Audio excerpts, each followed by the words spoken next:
So a few years ago, my husband and I were invited to this very posh wedding at the Bellevue Stratford. But then we realized that the reason the distant cousin invited us was because he really wanted my mother-in-law to be there. Marie, at 94 years old, was the last matriarch in the family. And I was pretty sure at 94 she wasn't really interested in partying much anymore. So I called her and said, Marie, we got this invitation, and of course she said, sure, let's go. So that meant we had to take a trip to Boscov's because her 1970s Poochie knockoff caftan would not do.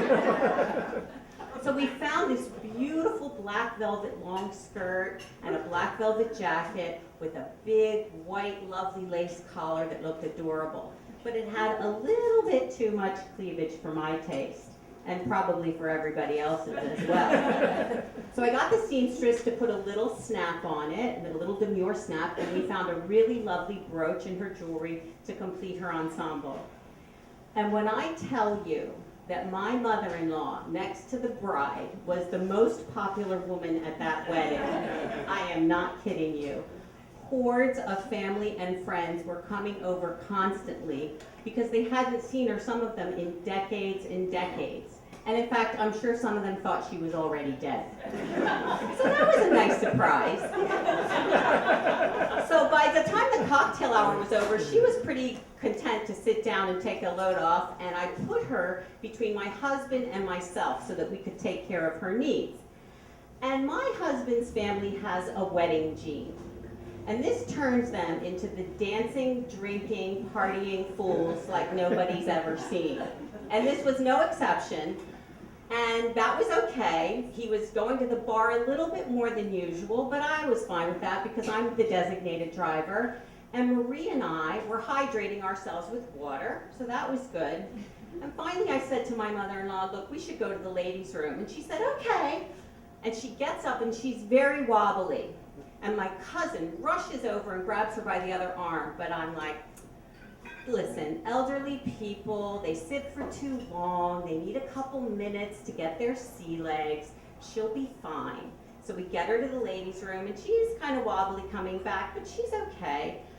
And about an hour later, with more drinking and dancing, I finally say to my crew, look, it's time to go home.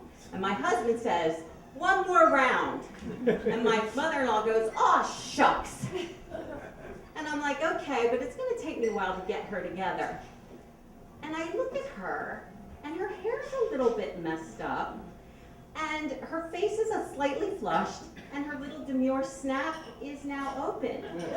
And that brooch is sort of hanging precariously on her left boob. And now her black lace petticoat is playing peekaboo with her white lace collar.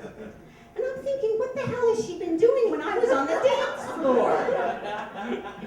So my husband comes back and he takes his last swig of vodka, and my mother-in-law picks up her drink and takes a little sip of water, and I think, yeah, okay. And I take the glass from her and take a big gulp, and I spit it across the room and into the cousin's lap. And I look at my mother-in-law and say, Marie, that's vodka. And here, she had been pilfering her son's vodka all night long. And she said, I thought it tasted kind of sweet.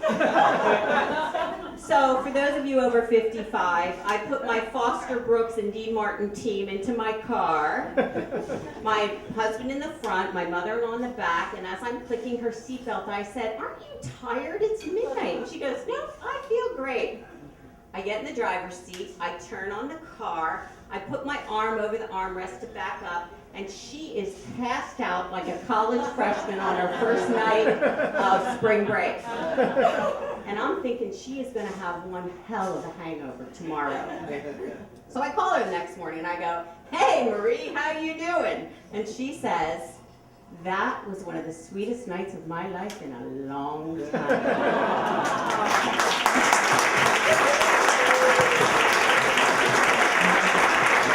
Cathy, everybody.